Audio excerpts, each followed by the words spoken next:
Alice sentiu o tecido áspero do avental roçar em seu pescoço. Era um avental de algodão cru, com o logotipo de uma marca de produtos de limpeza que a dona Cida usava para lavar a garagem. Não era um avental de anfitriã que gosta de cozinhar. Era um avental de serviço. Ela estava parada na porta da cozinha, segurando uma travessa de prata pesada, cheia de risoto de açafrão. O cheiro de manteiga e queijo parmesão, que normalmente abriria seu apetite, agora embrulhava seu estômago. Lá fora, na sala de jantar com pé direito duplo e lustre de cristal bacará, as vozes ecoavam. Eram 12 pessoas, os amigos de Breno. Homens de terno sem gravata, mulheres com vestidos de seda e joias que brilhavam mais que os olhos delas. Alice apertou a travessa com força. Seus dedos ficaram brancos. Ela não queria entrar, não daquele jeito. Ela estava usando uma calça jeans velha e uma camiseta branca básica, porque Breno tinha dito horas antes: "Não precisa se arrumar, amor. Vai ser só uma reuniãozinha de negócios rápida, você nem vai aparecer." Mas a reuniãozinha virou um jantar completo. E a dona Cida, a empregada que trabalhava na casa há 10 anos, tinha faltado. Alice sabia que ela não tinha faltado. Alice tinha visto a mensagem no celular de Breno mais cedo. "Não venha hoje, Cida. Dou folga remunerada." "Por que ele fez isso?" "Alice!" A voz de Breno cortou o ar como um estalo de chicote. Ele estava sentado na cabeceira. O lugar de honra. Ele segurava uma taça de vinho tinto pela haste, girando o líquido cor de sangue com uma elegância ensaiada. "O pessoal está com fome, querida," ele disse, sorrindo. Aquele sorriso branco, perfeito, de facetas de porcelana que custaram o preço de um carro popular. "O risoto vai esfriar." Alice respirou fundo. Ela empurrou a porta vai-vem. Quando ela entrou na sala, o silêncio caiu. 12 pares de olhos se voltaram para ela. Olharam para o jeans desbotado, olharam para a camiseta básica e, principalmente, olharam para o avental sujo de gordura antiga. Carla, uma mulher loira que estava sentada à direita de Breno, no lugar que deveria ser de Alice, soltou uma risadinha. Ela colocou a mão na boca como se tentasse esconder, mas o som foi claro. "Nossa, Breno," Carla disse, com aquela voz arrastada de quem bebeu 2 taças de Chardonnay. "Você não disse que tinha contratado um buffet." Breno riu. Não foi uma risada nervosa, foi uma risada alta, expansiva. "Pois é, Carlinha, o buffet cancelou na última hora. Crise no setor de serviços, você sabe como é, mão de obra está difícil." Ele se virou para Alice. O olhar dele não tinha amor. Não tinha nem mesmo reconhecimento, tinha desprezo. O tipo de desprezo que a gente tem por um eletrodoméstico que está funcionando mal. "Mas a Alice quebra o galho, né, amor?" Ele piscou para ela. "Ela adora cozinhar. Diz que é terapêutico." Terapêutico. Alice odiava cozinhar. Ela queimou a mão no forno 3 vezes preparando aquele risoto. "Vamos, Alice." Breno estalou os dedos. 2 estalos rápidos. Tec, tec. "Sirva o Dr. Matias primeiro." O prato dele está vazio. Alice caminhou até o Dr. Matias. Era um senhor calvo, um investidor imobiliário que Breno estava tentando impressionar há meses. Ela se inclinou para servir. A colher de prata tremeu na mão dela. O risoto caiu no prato com um splat deselegante. Uma gota de molho amarelo voou. Caiu na gravata de seda azul do Dr. Matias. O homem recuou na cadeira. "Opa! Cuidado aí, moça!" Breno levantou num pulo. A cadeira dele arranhou o piso de mármore travertino. "Alice, você é desastrada ou faz de propósito?" Ele gritou. Não foi um sussurro. Ele gritou, na frente de todos. Alice congelou. "Desculpa, A colher estava escorregando." "A colher não escorrega sozinha," Breno disse, caminhando até ela. Ele tirou o guardanapo de linho do colo do Dr. Matias e começou a limpar a gravata do convidado, pedindo 1000 desculpas. "Perdão, doutor. É difícil achar gente qualificada hoje em dia, mesmo dentro de casa. Gente qualificada, dentro de casa. Alice sentiu as lágrimas subindo, quentes, ácidas. Ela olhou para Breno. Breno, eu sou sua esposa. Ela falou baixo, mas na sala silenciosa, todo mundo ouviu. Carla arregalou os olhos. Esposa? Ela perguntou, olhando de Breno para Alice e de volta para Breno. Achei que fosse a ajuda. Breno soltou uma gargalhada forçada. Ele colocou a mão no ombro de Carla. Ah, é modo de dizer, Carlinha. A Alice é minha esposa no papel, mas na prática ela sabe que a função dela é cuidar do meu conforto. Né, amor? Ele olhou para Alice. Os olhos dele eram frios como gelo seco. Vá para a cozinha, Alice. Traz um pano úmido com gás e vê se não demora. O doutor não pode ficar com cheiro de açafrão. Alice olhou ao redor. Ninguém a defendeu. Ninguém disse, Breno, não fale assim com ela. Eles observavam a cena como se fosse um teatro. Alguns constrangidos, olhando para o prato. Outros como Carla, divertidos, como se estivessem vendo um animal exótico no zoológico. Alice sentiu o peso da travessa de prata. Teve vontade de jogar o risoto fervendo na cara perfeita de Breno. Teve vontade de gritar, mas ela não fez nada. A Alice de hoje não tinha voz. A voz dela tinha sido roubada, grama por grama, ao longo de 5 anos de críticas, de brincadeiras, de "você é louca". Ela baixou a cabeça. Sim, Breno. Ela se virou. Caminhou de volta para a porta vai-vem. O som dos seus tênis velhos no mármore parecia o som mais triste do mundo. Assim que a porta se fechou atrás dela, ela ouviu a voz de Carla. Nossa, Breno, que mulherzinha sem sal. Você, com esse porte todo, merecia coisa melhor. E ouviu a resposta de Breno. É caridade, Carla.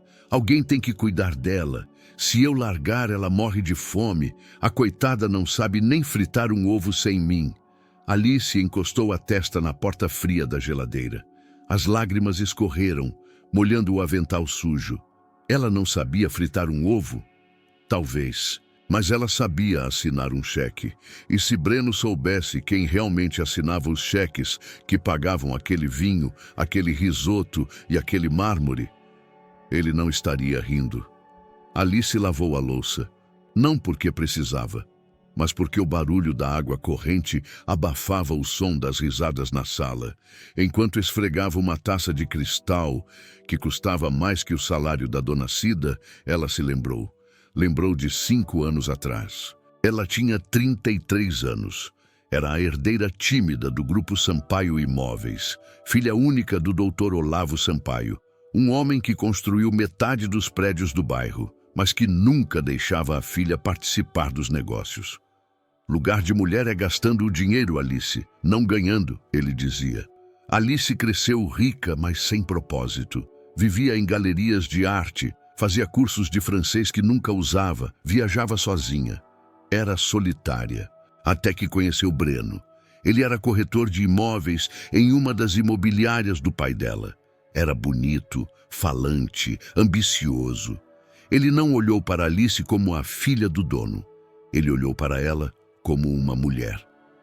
Você tem os olhos mais tristes que eu já vi, ele disse no primeiro encontro, em um café perto da Faria Lima. Eu vou fazer esses olhos brilharem. E fez. Por 2 anos, Breno foi o príncipe. Mandava flores. Abria a porta do carro. Ouvia as histórias dela sobre pintores impressionistas com uma atenção que parecia real. Quando o Dr. Olavo adoeceu, Breno estava lá. Segurou a mão de Alice no hospital. Organizou o funeral. Cuidou da burocracia do inventário. Deixa comigo, meu amor, ele dizia, abraçando Alice enquanto ela chorava no sofá. Você não entende dessas coisas de advogado, de imposto. É muito complicado, muito chato. Você precisa viver seu luto. Eu cuido do mundo real para você. E Alice deixou. Ela entregou as senhas, assinou as procurações, confiou. Afinal, ele era o marido dela. A mudança para a mansão foi ideia dele. Seu pai deixou um patrimônio enorme, Alice. A gente não pode viver naquele apartamentinho. Precisamos de uma casa à altura do nome Sampaio. Ele escolheu a casa. Uma mansão neoclássica no Morumbi. 8 quartos, piscina com borda infinita, adega subterrânea. Breno cuidou da reforma, contratou arquitetos, decoradores. Alice só escolheu as cortinas. E mesmo assim, Breno trocou depois. Aquele linho era muito rústico, amor. Veludo é mais nobre. No dia da mudança, Alice sentiu algo estranho. A casa era linda, mas parecia um hotel. Não tinha os quadros dela, não tinha os livros dela. Tinha fotos enormes de Breno jogando tênis, Breno velejando, Breno recebendo prêmios de corretor do ano, prêmios que ele mesmo mandava fazer. E o contrato da casa? Alice perguntou naquele dia timidamente. Precisamos assinar a escritura? Breno riu e beijou a testa dela. Já está tudo resolvido, bobinha. O doutor Matias cuidou de tudo. Está no cofre. Não esquenta essa cabecinha linda com papelada. Papelada dá rugas. E assim os anos passaram, e o príncipe virou o carcereiro. Não houve trancas nas portas, não houve grades nas janelas. A prisão era psicológica. Começou com comentários sutis. Essa roupa te deixa gorda, amor. Você falou besteira no jantar ontem. Todo mundo ficou constrangido. Você não serve para lidar com dinheiro. Quase estourou o cartão de novo com bobagem. Depois veio o isolamento. Ele demitiu a cozinheira. Muito caro, amor. A gente precisa economizar. O mercado está difícil. Demitiu o motorista. Você nem sai de casa, para que motorista? Demitiu a jardineira. Sobrou só a dona Cida. E agora, Breno a mandava embora nos dias de festa para economizar hora extra. Alice virou a faxineira da própria mansão. Uma faxineira que não recebia salário, que não recebia agradecimento e que, aparentemente, servia de piada para os convidados. Eram 2 da manhã quando a festa acabou. Alice ouviu o barulho dos carros importados saindo da garagem. Ouviu o silêncio voltar a reinar na casa enorme. Ela saiu da cozinha. A sala de jantar estava um campo de guerra. Taças sujas com marcas de batom, pratos com restos de comida, guardanapos jogados no chão e manchas de vinho no tapete persa. Breno estava sentado no sofá da sala de estar, com os pés em cima da mesa de centro, fumando um charuto. O cheiro da fumaça impregnava as cortinas de veludo. Ele olhou para Alice. Demorou, hein? Eu estava lavando as panelas, Alice disse, a voz rouca de tanto segurar o choro. Olha aqui, ele apontou para o tapete. A Carla derrubou o Cabernet no tapete. A culpa é sua, que serviu o vinho de qualquer jeito e deixou a garrafa escorregadia. Eu não servi o vinho, Breno. Foi você. Breno se levantou. Ele caminhou até Alice. Parou bem na frente dela, invadindo o espaço pessoal. Ele cheirava a álcool e arrogância. Não me responda, Alice. Eu odeio quando você tenta se fazer desperta. Fica feio em você. Ele pegou uma mecha do cabelo dela, que estava preso num coque desleixado, e puxou levemente. Não para arrancar, mas para incomodar. Amanhã eu tenho um anúncio importante. Vou dar a maior festa que essa casa já viu no sábado. Festa? Ainda Alice piscou. Mas, Breno, a gente não tem dinheiro. Você disse que precisava economizar. Dinheiro não é problema para quem tem visão, Alice. Essa festa é um investimento. Vou lançar minha candidatura a vereador. E vou apresentar o projeto do novo condomínio fechado. Vai ter imprensa. Vai ter gente importante. O prefeito vem. O prefeito? Sim. E é por isso que a gente precisa conversar sobre você. Ele soltou o cabelo dela. Passou a mão no rosto dela, como se limpasse uma mancha. Você não pode estar na festa, Alice. Alice sentiu um soco no estômago. O quê? Como assim? É na minha É na nossa casa. Eu sei, amor. Mas olha para você. Ele fez um gesto abrangendo o corpo dela. o jeans, o avental. Luna, você está acabada. Você engordou, você tem olheiras, você não tem brilho. E eu preciso de brilho. A Carla vai me ajudar a receber os convidados. Ela tem classe. Ela sabe conversar. A Carla, aquela mulher que riu de mim, ela é sociável, Alice. Diferente de você, que é um bicho do mato. Breno, você não pode me expulsar da minha própria casa no dia de uma festa. Não estou te expulsando. Estou te dando uma folga. Vai pro spa. Vai pra casa da sua tia no interior. Fica lá o fim de semana. Volta na segunda, quando a bagunça tiver acabado. Eu contrato uma equipe de limpeza para deixar tudo arrumado para você. Viu como eu sou bom? Ele sorriu. Beijou a ponta do nariz dela. Agora limpa esse tapete antes de dormir. O vinho mancha a se secar. Ele virou as costas e subiu as escadas assobiando. Alice ficou sozinha na sala devastada.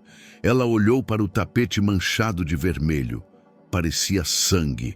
O sangue da dignidade dela. Ela caiu de joelhos. Começou a esfregar a mancha com o pano que Breno tinha jogado nela. Esfregou com força. Esfregou com raiva. Você não tem brilho. Você é um bicho do mato. A casa da sua tia. A tia dela morava em um asilo. Alice parou de esfregar. Ela olhou para a estante de livros. A estante que Breno tinha decorado com livros falsos. Só capas bonitas, porque ninguém lê hoje em dia, amor. É só para criar ambiente. Mas atrás da estante havia uma porta. O escritório antigo do pai dela. Breno nunca entrava lá. Ele dizia que cheirava a mofo e a gente velha. Ele tinha montado o escritório dele, moderno, envidraçado, na área da piscina. Mas o escritório do Dr. Olavo ainda estava lá, trancado. Alice tinha a chave. Ela guardava a chave num cordão, embaixo da camiseta, junto com a medalhinha de Nossa Senhora. A única coisa que Breno nunca tirou dela. Ela se levantou. Largou o pano sujo de vinho no chão. Folga, ela sussurrou. Você quer que eu tire uma folga, Breno? Ela caminhou até a estante. Empurrou o móvel pesado. Ele rangeu, mas cedeu. O som da madeira arrastando no chão parecia um grito. A porta de madeira maciça apareceu. Mog no escuro. Intacta. Alice pegou a chave no pescoço. O metal estava quente contra a pele dela. A chave era antiga, de ferro, pesada. Ela inseriu na fechadura. A fechadura estava dura, enferrujada pelo tempo e pelo desuso. Ela girou com força, machucou os dedos. Mas então... clique! A porta se abriu. O ar que saiu de lá de dentro estava parado há 5 anos. Mas não era cheiro de mofo, como Breno dizia. Era cheiro de tabaco doce de cachimbo, cheiro de cera de móveis, cheiro de papel antigo. Era cheiro de pai. Alice entrou e acendeu a luz. O lustre ardeco piscou, mas firmou. A sala estava exatamente como no dia em que o Dr. Olavo foi levado pela ambulância. A caneta tinteiro destampada em cima da mesa. Os óculos de leitura repousando sobre um jornal de 2021. A poltrona de couro verde, com a marca do corpo dele no assento. Alice caminhou até a mesa. Ela tocou no couro da cadeira. Sentiu uma onda de saudade tão forte que teve que se segurar para não cair. Oi, pai, ela sussurrou. Desculpa a demora. Ela se sentou na cadeira dele. Era grande demais para ela, mas ela se sentiu protegida. Ela abriu a gaveta central. Não estava trancada. Dentro havia a bagunça organizada dele. Clipes, bloco de notas, balas de hortelã que ele adorava. E uma caixa de metal cinza. Uma caixa de segurança. Alice se lembrou. Uma semana antes de morrer no hospital, ele segurou a mão dela com força. Alice... ele disse com a voz fraca, rouca pela pneumonia. O Breno é esperto. Ele fala bonito. Mas eu sou velho. E velho desconfia. Se um dia você se sentir perdida, se um dia você sentir que a casa está caindo, abra a caixa cinza. Alice puxou a caixa. Era pesada. Estava trancada com um segredo numérico. Alice tentou a data de nascimento dela. 04 e 10. Não abriu. Tentou a data de casamento dela, 1505. Não abriu. Ela fechou os olhos. Pensou. O que era importante para ele? Lembrou-se de quando ela era criança. Ele sempre dizia: Alice, o dia mais feliz da minha vida não foi quando construí meu primeiro prédio. Foi quando você aprendeu a andar. Ela tentou a data em que ela deu os primeiros passos? Não, ela não sabia. Mas ela sabia a data que a mãe dela morreu. O dia que ele dizia que o mundo ficou preto e branco até você sorrir de novo. 1208. Alice girou os números. Clique. A tampa levantou. Dentro não havia joias, não havia maços de dinheiro. Havia papéis, muitos papéis. Alice pegou o primeiro maço. Eram cartas. Cartas escritas à mão, com a caligrafia inclinada e firme dele, todas endereçadas à minha querida Alice. Ela abriu a primeira, datada de 2 anos antes dele morrer. Filha, hoje você trouxe aquele rapaz, o Breno, para jantar. Ele elogiou meu vinho, elogiou minha casa, elogiou meu terno, mas ele não elogiou você nenhuma vez. Ele interrompeu suas frases 3 vezes. Eu não gostei dele, mas vejo seus olhos brilhando. E quem sou eu para apagar o brilho da minha menina? Mas vou ficar de olho. Alice sentiu uma lágrima cair na carta. Ela abriu outra, datada de 6 meses depois. Alice, descobri que o Breno tem dívidas de jogo. Paguei, quieto. Não te contei para não te magoar, mas ele mentiu para mim. Disse que era dívida de hospital da mãe. A mãe dele morreu há 10 anos. O rapaz é um ator, filha. Um ator perigoso. Alice soluçou. Ele sabia. Ele sempre soube. E protegeu ela em silêncio. Ela foi para o fundo da caixa. Lá havia um envelope pardo, grosso, selado com cera vermelha. O sinete da família Sampaio. No envelope estava escrito em letras garrafais: Propriedade real. Leia em caso de emergência. Alice rasgou o envelope. Suas mãos tremiam tanto que ela rasgou um pedaço da borda. Tirou o documento de dentro. Era uma escritura pública de compra e venda, datada de 3 meses antes do casamento dela. Ela começou a ler. Seus olhos percorreram o juridiquês árido, procurando o que importava. Cláusula 1ª. O comprador é o senhor Olavo Sampaio. Cláusula 2ª. O imóvel é doado neste ato à senhora Alice Sampaio. Alice virou a página, o coração batendo na garganta. Cláusula 5ª. Da incomunicabilidade e impenhorabilidade. O presente imóvel é gravado com cláusula vitalícia de incomunicabilidade, não se comunicando com o patrimônio de futuros cônjuges, independente do regime de bens adotado, inclusive comunhão universal, por expressa vontade do doador, visando a proteção patrimonial da donatária. Alice leu de novo. Incomunicabilidade. Não se comunica. Não é dele. Nunca foi dele. Nem um tijolo, nem uma telha, nem o mármore travertino que ele se orgulhava de ter escolhido, nem a piscina, nem o jardim. Tudo era dela, presente do pai. O último escudo que ele construiu para ela, sabendo que um dia ela precisaria. Alice sentiu uma risada subir pela garganta. Uma risada que ela não conhecia. Uma risada de hiena misturada com choro. Ela olhou para a data no final da escritura. Havia também uma procuração. Uma cópia da procuração que Breno tinha feito ela assinar anos atrás, dando plenos poderes a ele para administrar os bens. Mas ela olhou para outra folha que estava na caixa. Uma carta do Dr. Matias para o pai dela, grampeada na procuração. Olavo, fiz como você pediu. A procuração tem uma bomba relógio. Ela tem validade de 5 anos improrrogáveis. Ela vence no dia 15 de janeiro de 2026. Se o Breno for arrogante como pensamos, ele não vai notar. Ele vai achar que o poder dele é eterno. Alice olhou para o calendário na parede, que ainda estava na folha de 2021. Mas ela pegou o celular. A luz da tela iluminou a penumbra do escritório. Data de hoje, 20 de janeiro de 2026. A procuração estava vencida há 5 dias. Breno não sabia. Ele era tão arrogante, tão certo de que Alice era uma idiota inútil, que nem se preocupou em renovar o documento. Ele achava que ela nunca checaria. Ele achava que mandava nela pela força do hábito, pelo medo, pela dominação psicológica. Ele estava administrando a fortuna dela, a casa dela, a vida dela, sem nenhum poder legal. Desde segunda-feira passada, Breno era um ninguém.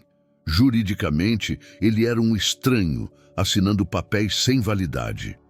Alice segurou a escritura contra o peito. O papel era grosso, texturizado.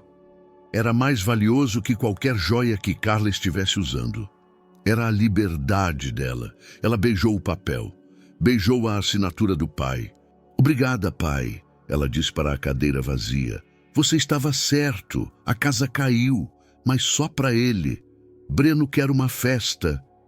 Alice disse para a sala vazia e empoeirada. A voz dela mudou. Ficou mais grave, mais rouca.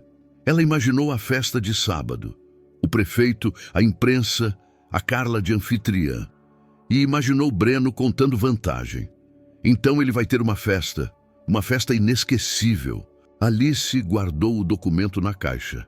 Pegou a caixa inteira, fechou a porta do escritório, empurrou a estante de volta, voltou para a sala, olhou para a mancha de vinho no tapete. Dessa vez, ela não se ajoelhou para limpar.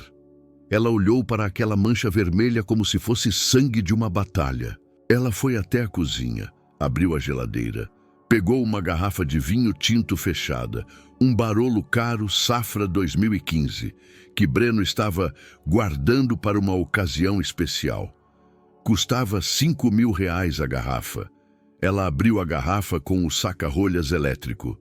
Zzz, pop. Voltou para a sala e despejou o vinho inteiro em cima da mancha. Glu, glu, glu. O líquido escuro aumentou o estrago, transformando o pingo em uma poça de sangue escuro que cobria o centro da sala. O cheiro de álcool e uva preencheu o ar. "Pronto", ela disse, vendo o vinho ser absorvido pela lã persa. "Agora combina com o resto da sua vida, Breno." Uma grande mancha. Ela subiu as escadas. Ela não ia para a casa da tia. Amanhã ela tinha uma reunião com o Dr. Matias e depois com o melhor estilista da cidade. A faxineira tinha pedido demissão. A dona da casa estava voltando. Terça-feira de manhã. Alice esperou Breno sair para o clube de tênis.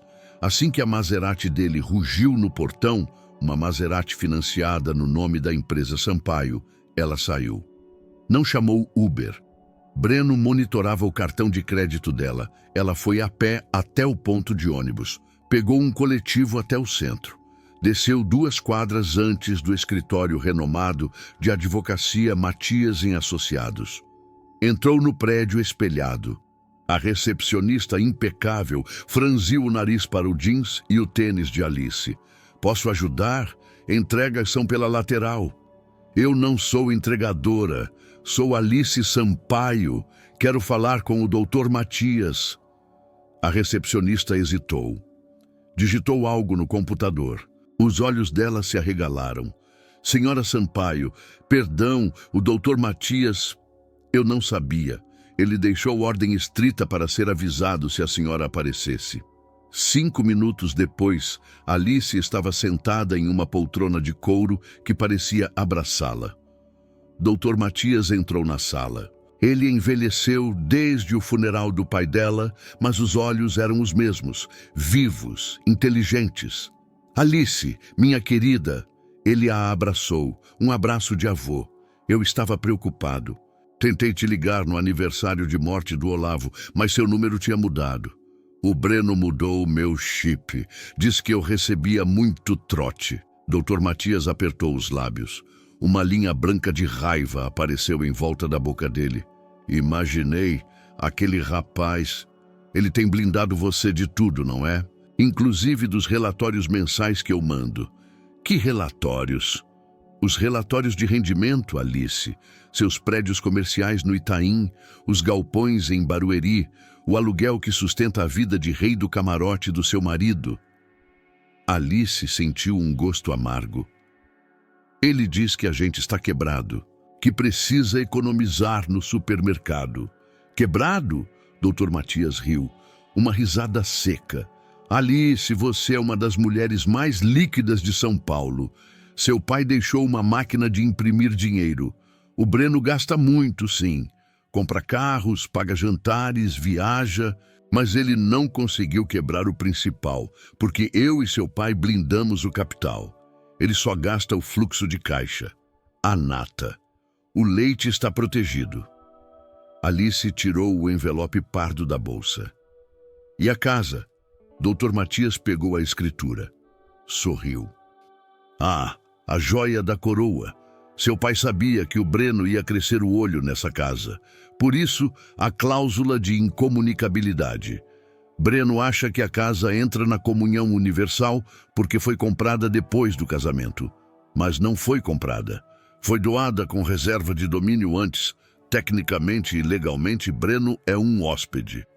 E a procuração? Venceu dia 15. Eu mandei 3 avisos para o escritório dele para renovar. Ele ignorou todos. A arrogância cega as pessoas, Alice. Ele acha que você é incapaz, que você nunca vai vir aqui. Eu vim. Vejo que sim. Dr. Matias a olhou de cima a baixo. Viu o jeans surrado, a postura curvada. Mas você precisa de mais do que papéis, Alice. Você precisa de postura. Se você entrar naquela casa sábado com essa roupa e essa atitude, ele vai gritar, vai te intimidar e você vai recuar.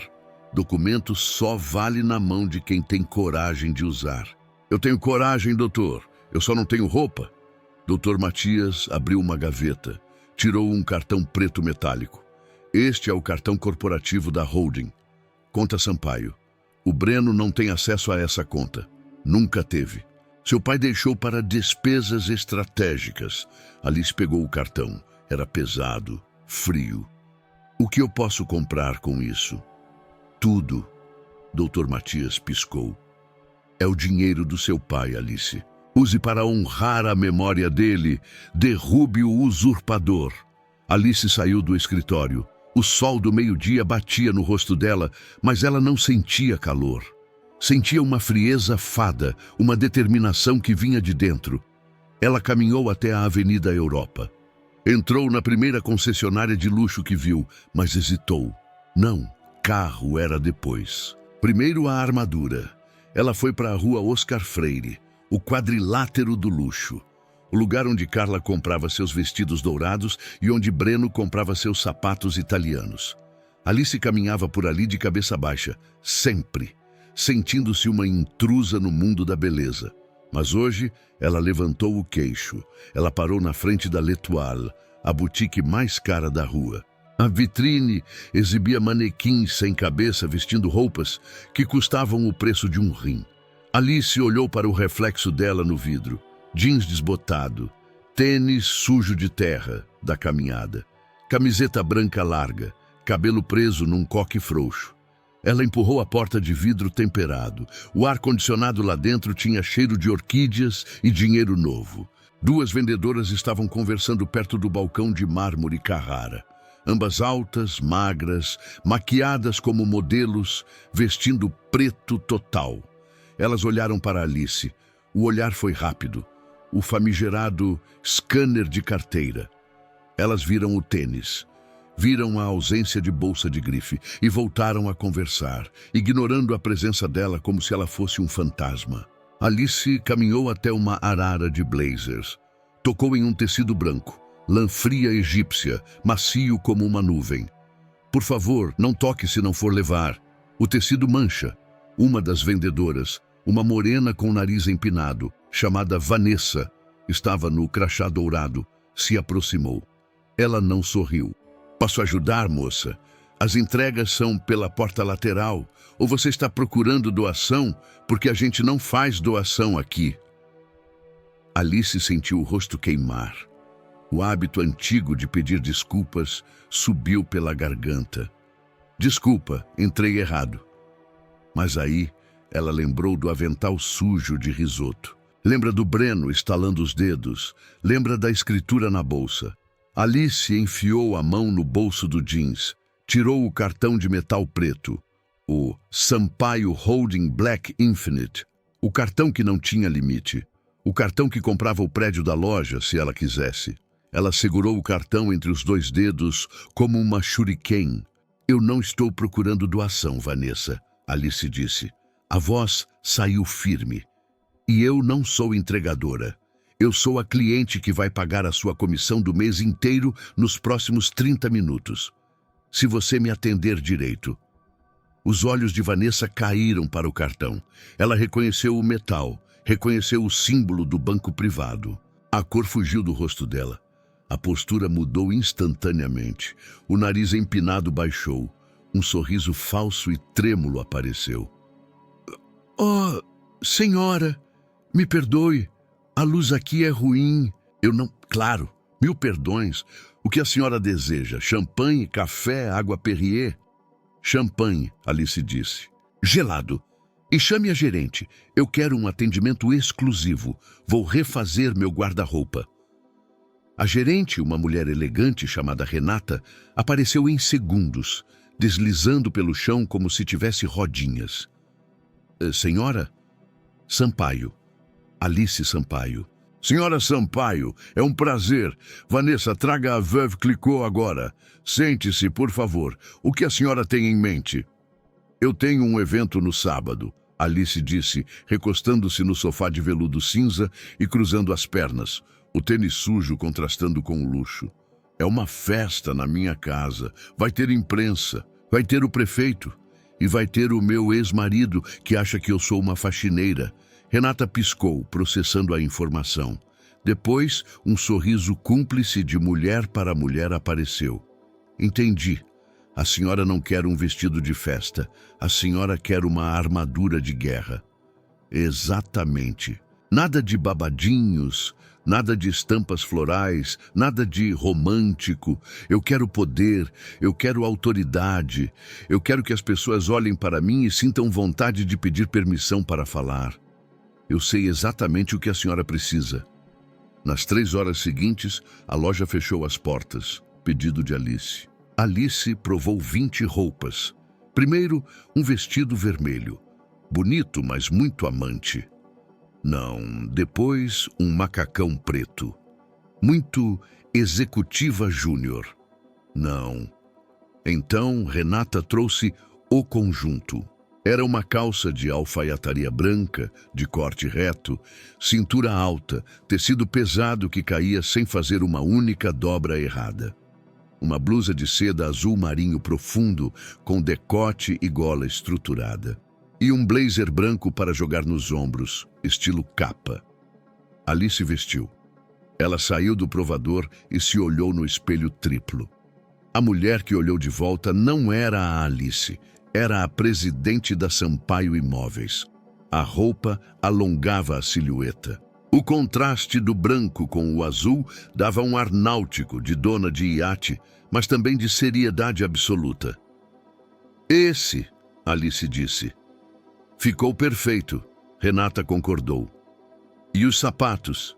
Scarpin, salto 12, vermelho, sola vermelha. Louboutin, temos a parceria aqui, vou buscar o 37. Alice calçou os sapatos. Ela ficou 10 centímetros mais alta. O mundo parecia diferente lá de cima. Vou levar tudo, Alice disse, terminando a segunda taça de champanhe. E quero mais 3 conjuntos para a semana. Um cinza, um preto e um bege. E bolsas, quero aquela Birkin ali da vitrine.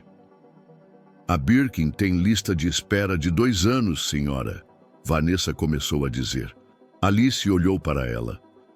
Vanessa, querida, eu acabei de gastar 80 mil reais em roupas. A lista de espera é para quem pede. Eu não estou pedindo, eu estou comprando.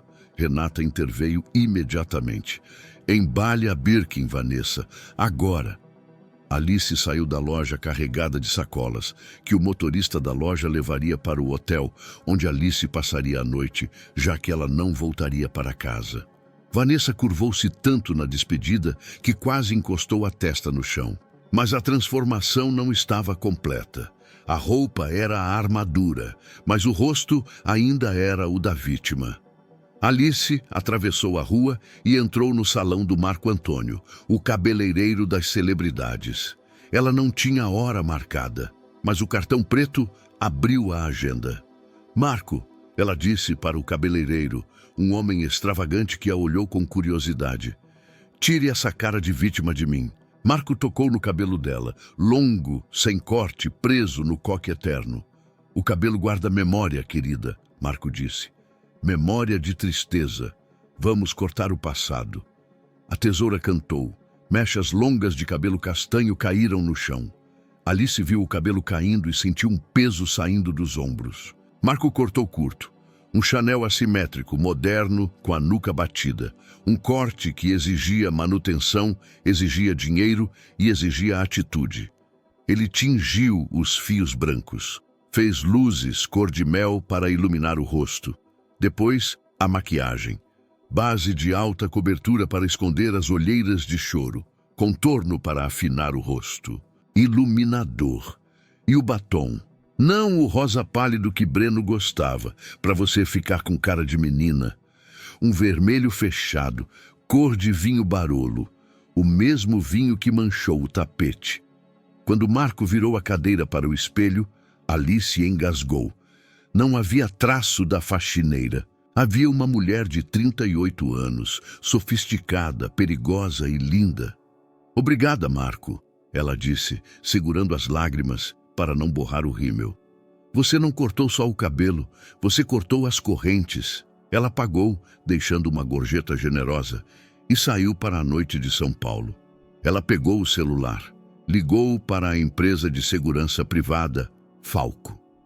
Quero contratar uma equipe. 4 homens, ternos pretos, armados, para proteção executiva em um evento privado no sábado. Sim, senhora. Qual o nível de ameaça? Nível ex-marido desesperado. Entendido. Estaremos lá. Depois ligou para a delegacia da mulher. Laura, é a Alice. Lembra que você me disse que se eu precisasse de um favor... Alice, claro, o que houve? Ele te bateu? Não, ele tentou roubar minha alma, mas eu recuperei. Eu preciso de uma viatura no sábado à noite. Vai ter um flagrante de invasão de domicílio, apropriação indébita e descumprimento de medida protetiva que eu vou pedir agora no plantão judiciário. Uau! Você parece diferente. Eu estou diferente, Laura. Eu acordei. Alice desligou. Ela caminhou pela rua Oscar Freire, seus escarpães novos fazendo cloc, cloc, cloc na calçada de pedras portuguesas. As pessoas na rua olhavam. Homens viravam a cabeça. Mulheres olhavam com inveja da bolsa.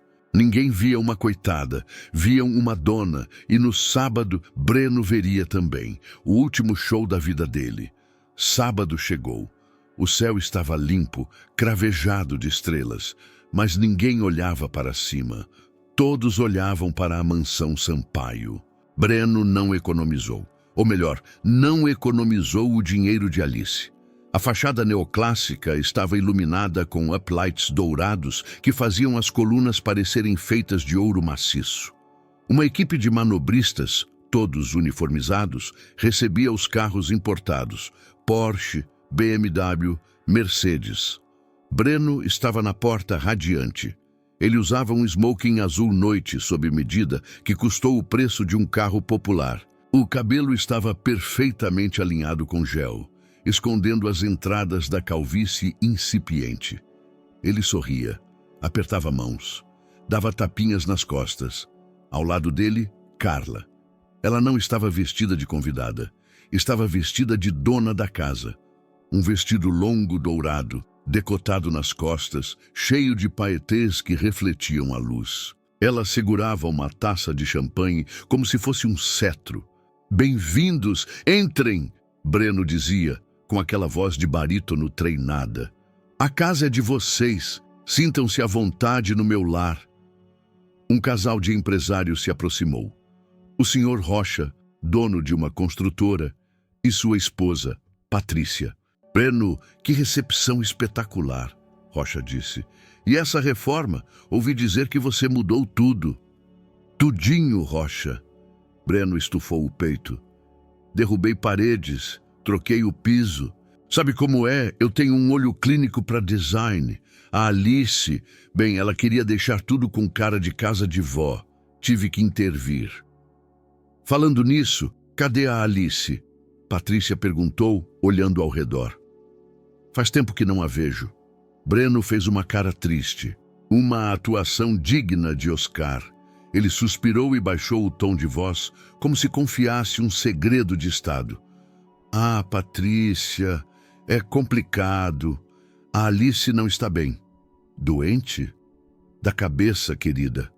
Carla interveio, sussurrando. Depressão. Crises de ansiedade. O Breno sofre tanto, tadinho. Ele faz de tudo, mas ela só quer ficar no escuro, chorando. É verdade, Breno completou com um olhar de mártir. Eu mandei ela para um spa holístico em Campos do Jordão. Ar puro, meditação. Espero que ela melhore, mas hoje eu precisava receber vocês bem. E ela não tem estrutura para isso. Ia ficar num canto com aquela cara de velório, constrangendo todo mundo. Você é um santo, Breno, Patrícia disse, tocando no braço dele. Cuidar de uma mulher instável assim não é para qualquer um. É o amor, né? No bom e no ruim. Breno piscou. Mas vamos entrar, o buffet está divino. Eles entraram. A festa engrenou. Garçons passavam com bandejas de prata servindo canapés de caviar e lagosta. O champanhe Veuve Clicquot, comprado com o cartão de Alice, fluía como água. O DJ tocava um deep house elegante. Ninguém lembrava de Alice. Ela era apenas um fantasma, uma coitada que estava em um spa longe dali. Ou assim eles pensavam, porque Alice não estava em Campos do Jordão. Ela estava a 20 metros dali, no escuro, no topo da escadaria de mármore interna que dava para o salão principal. Ela estava parada nas sombras, observando. Seu coração batia calmo, ritmadamente. Ao lado dela, 4 homens, gigantes, ternos pretos foscos, fones de ouvido, postura militar. Eles não eram seguranças de festa. Eles eram a equipe de extração. O alvo está no palco. Um dos seguranças sussurrou no rádio. Senhora Sampaio, estamos prontos. Esperem, Alice disse. A voz dela era fria. Deixem ele discursar. Deixem ele subir bem alto. A queda é maior. Às 10h30, a música baixou. Um foco de luz iluminou um pequeno palco montado perto da piscina, onde um microfone cromado aguardava. Breno subiu no palco. Ele segurava uma taça. Ele estava levemente alterado pelo álcool, o que o deixava ainda mais arrogante. Meus amigos! Ele gritou. Aplausos. Assovios! Carla gritou lindo. Breno abriu os braços como se abraçasse a propriedade. Obrigado por estarem aqui. Olhem para essa noite. Olhem para essa casa. Ele fez uma pausa dramática. Vocês sabem a minha história. Eu vim de baixo. Comecei como um simples corretor. Ninguém acreditava em mim. Ele mentiu. Ele veio de classe média alta, estudou em escolas boas pagas pelo pai. Mas a narrativa do self-made man vendia mais. Mas eu tinha uma visão. Ele continuou, socando o ar. Eu olhei para esse terreno, para essa estrutura velha que a família da minha esposa tinha deixado apodrecer. E eu vi potencial. Eu trabalhei noite e dia.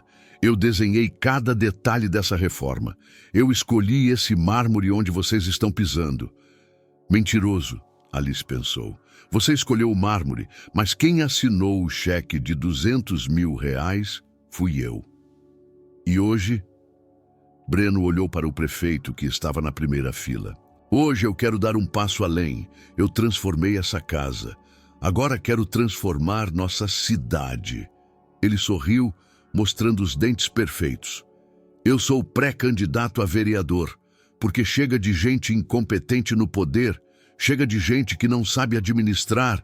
Nós precisamos de gestores, de donos, Aplausos frenéticos. Breno, Breno, Breno! Carla puxou o coro.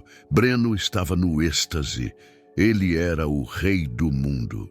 Ele tinha o dinheiro dela, a casa dela, a fama às custas dela. Foi aí que a falha aconteceu. A falha causada pela arrogância. Breno sentiu sede. Ele olhou para a taça, vazia.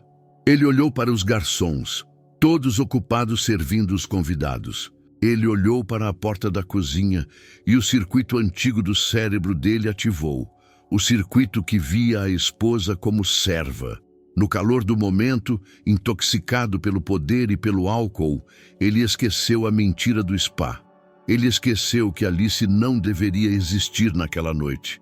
Ele pegou o microfone, mas antes de continuar, ele riu, soltando o colarinho. Tá quente aqui, né?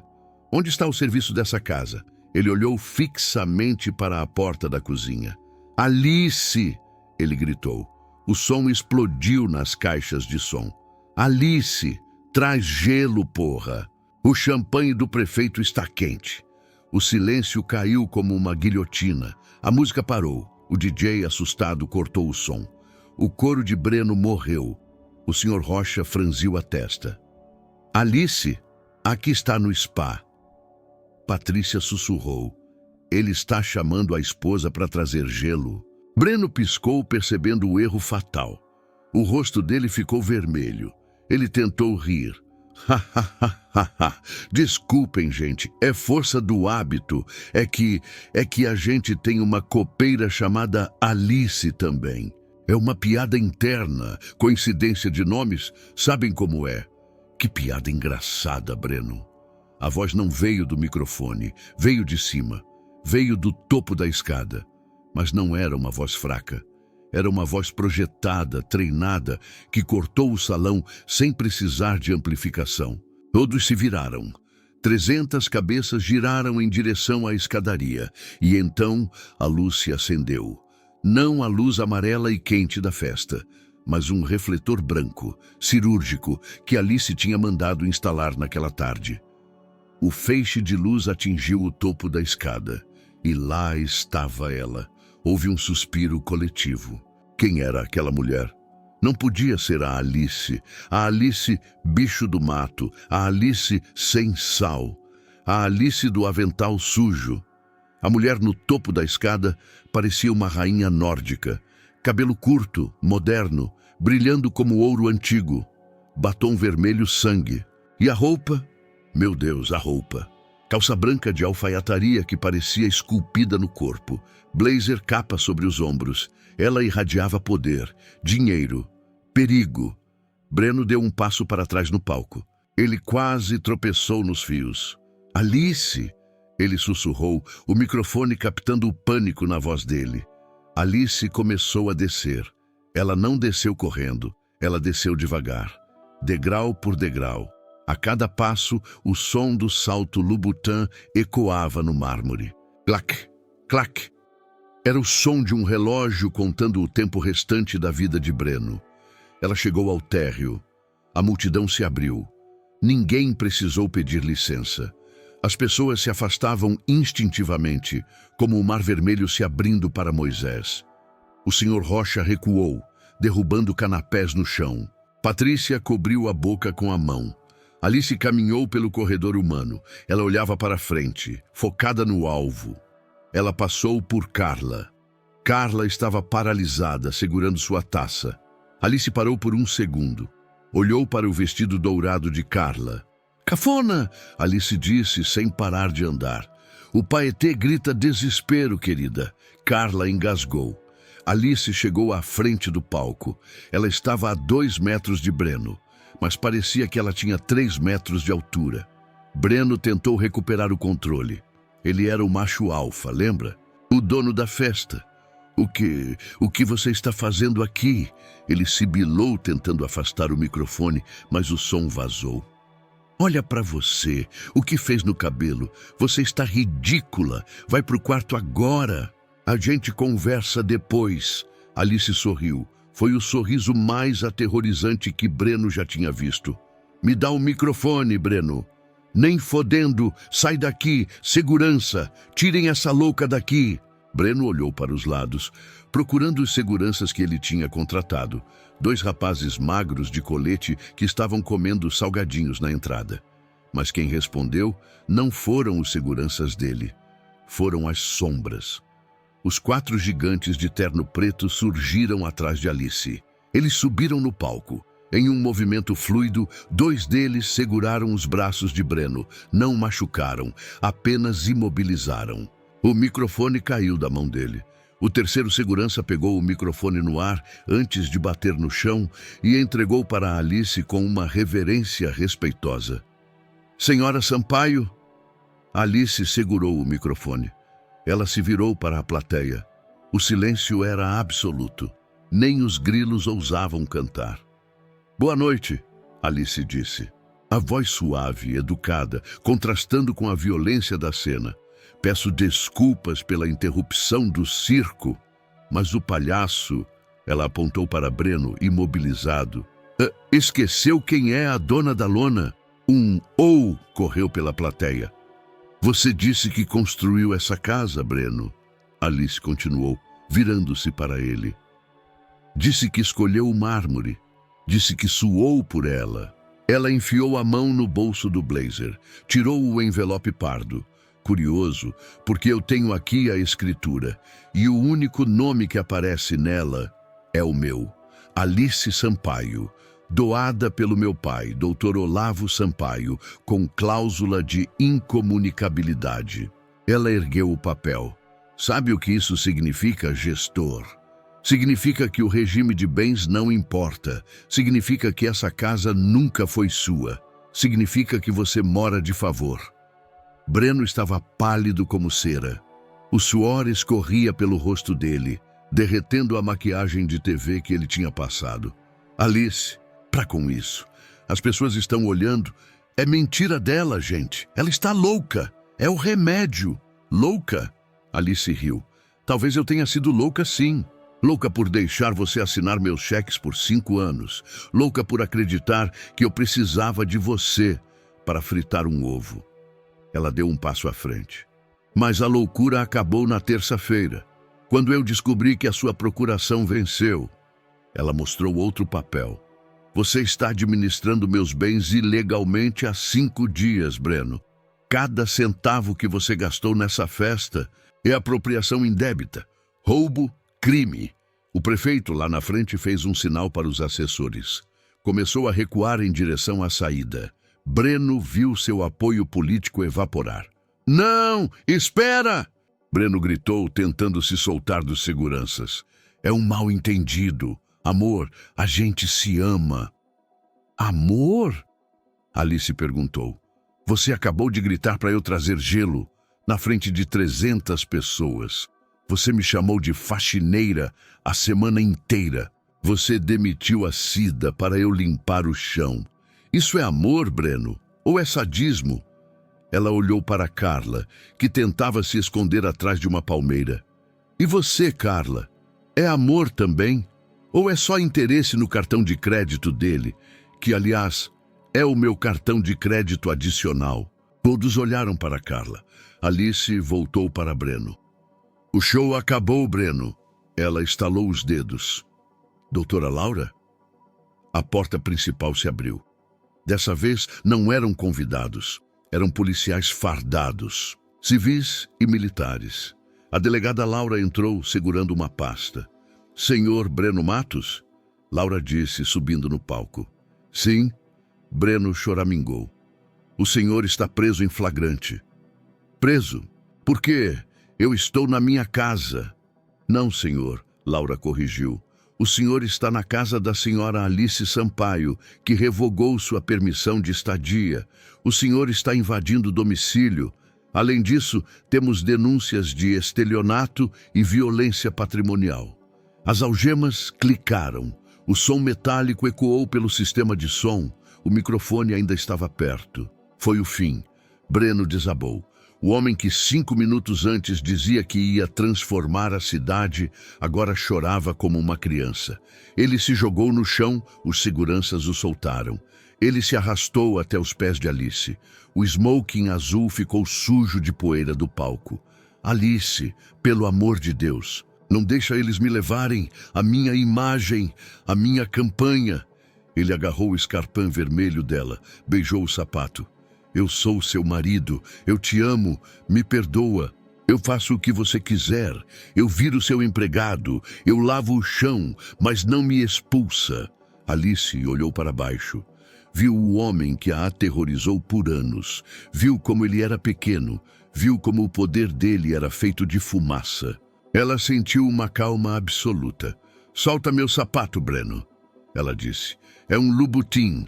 Você não tem dinheiro para pagar se manchar. Ela puxou o pé. Breno caiu de cara no chão. Levem ele, Alice disse para a delegada. A voz dela não tremeu. Não houve hesitação. A Alice que perdoava tudo, a Alice que pedia desculpas por existir, tinha ficado naquela loja da Oscar Freire. Os policiais levantaram Breno pelos braços. Ele era pesado, mole, como um saco de lixo molhado. Ele começou a espernear. Me soltem! Vocês sabem quem eu sou! Eu sou candidato! Eu vou acabar com a carreira de vocês. Alice, sua ingrata, sua gorda, ninguém vai te querer. Você vai morrer sozinha nessa casa enorme. Alice nem piscou. Ela cruzou os braços. O blazer branco brilhava na luz do palco. Ela assistiu enquanto ele era arrastado para fora da festa, os pés dele riscando o chão de mármore, o mármore que ele dizia ter escolhido, mas que nunca pagou. Ele passou pelo meio dos convidados que ele tanto queria impressionar. Passou pelo prefeito, que virou as costas e fingiu falar ao telefone. Passou pelo senhor Rocha, passou pela sociedade. Ninguém ajudou, ninguém olhou na cara dele.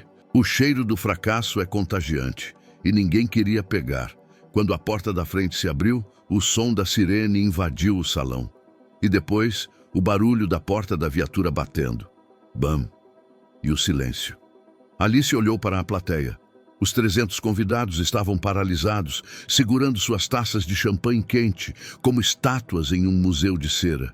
Eles não sabiam se aplaudiam ou se fugiam. Alice levou o microfone à boca uma última vez. A festa acabou. O buffet está cancelado. E quem for amigo do Breno, favor não esquecer de levar a lembrancinha na saída. A vergonha na cara. Ah, e levem os balões também. Odeio decoração barata. Ela largou o microfone no chão. Bum! O som de feedback foi o ponto final. O ponto de exclamação que encerrava o capítulo mais triste da vida dela. Ela desceu do palco. Os convidados abriram caminho ainda mais rápido do que antes. Agora, eles tinham medo dela. Ela passou por Carla, que tremia tanto que o champanhe estava derramando na mão dela, misturando-se ao suor frio. Carla! Alice chamou, parando na frente dela. Carla deu um pulinho. Sim! A voz da anfitriã era um fiapo. O vestido, dourado não combina com pele fria, querida. Te deixa com cara de hepatite. Tenta um bege na próxima e sai da minha casa antes que eu mande te prender como cúmplice de estelionato. Eu vi as faturas do cartão, Carla. Eu sei das bolsas que ele comprou para você. Carla soltou a taça. O cristal quebrou no chão. Crash! Ela correu, descalça, deixando as sandálias de tiras para trás. Correu como se o diabo estivesse atrás dela. A mansão esvaziou em 10 minutos. Nunca se viu tanto Porsche, tanta BMW e tanta Mercedes cantando pneu na mesma rua. O manobrista nem teve tempo de cobrar as gorjetas. Meia hora depois, Alice estava sozinha. O silêncio voltou. Mas não era aquele silêncio pesado, opressivo, que costumava habitar a casa quando Breno viajava. Era um silêncio limpo, um silêncio que respirava. Alice tirou o blazer branco e jogou em cima do sofá de veludo, aquele que Breno não deixava ela sentar com roupa de rua. Ela chutou os escarpãs vermelhos para longe, caminhou descalça pelo mármore frio. Era o chão dela. Dona Cida apareceu na porta da cozinha. Ela tinha assistido a tudo pela fresta. Os olhos dela estavam inchados de chorar, mas havia um sorriso no rosto enrugado que parecia iluminar a sala mais que o lustre de cristal. Dona Alice, Cida disse, a voz embargada. A senhora, meu Deus do céu, foi a coisa mais linda que eu já vi nessa vida.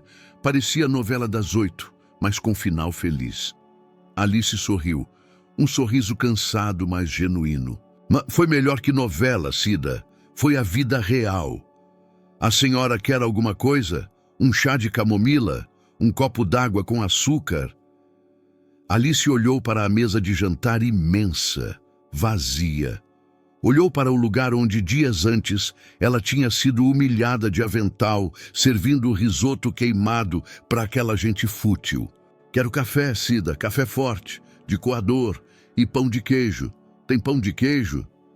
Tem sim, senhora. Fiz fresquinho enquanto a polícia levava o traste. Traga. Na cozinha, dona Alice. Alice caminhou até a cabeceira da mesa, o lugar que era do Breno, o lugar de onde ele estalava os dedos. Ela puxou a cadeira principal, sentou-se, colocou os pés, com os lubutins vermelhos, em cima da mesa. Não, Cida. Aqui, na minha mesa. E traga uma xícara para você. Vamos fofocar. Eu tenho muita coisa para te contar sobre o spa em Campos do Jordão. Dona Cida riu. É para já, patroa. Quer dizer, dona Alice. Pode me chamar de Alice, Cida. Só Alice, a dona da porra toda. Alice sentiu o cheiro do café se misturando com o cheiro da chuva que começava a cair lá fora. Uma chuva de verão, forte, decidida. A água batia nas janelas de vidro da sala, lavando a poeira, lavando as pegadas de Breno, lavando a cidade. Ela olhou para as próprias mãos, repousando sobre a madeira nobre da mesa. Mãos que tinham esfregado o chão, que tinham servido vinho tremendo, que tinham assinado cheques sem ler. Mãos que foram escravas. Agora, as unhas vermelhas brilhavam. Eram mãos de rainha, mãos que seguravam a xícara quente não por necessidade, mas por prazer. Mãos livres para segurar o próprio destino. Alice suspirou, sentindo o gosto do pão de queijo e o calor da cafeína explodir no peito. O café vai esfriar, Cida. Senta logo. O sabor da liberdade é o melhor adoçante que existe, mas fica melhor acompanhado.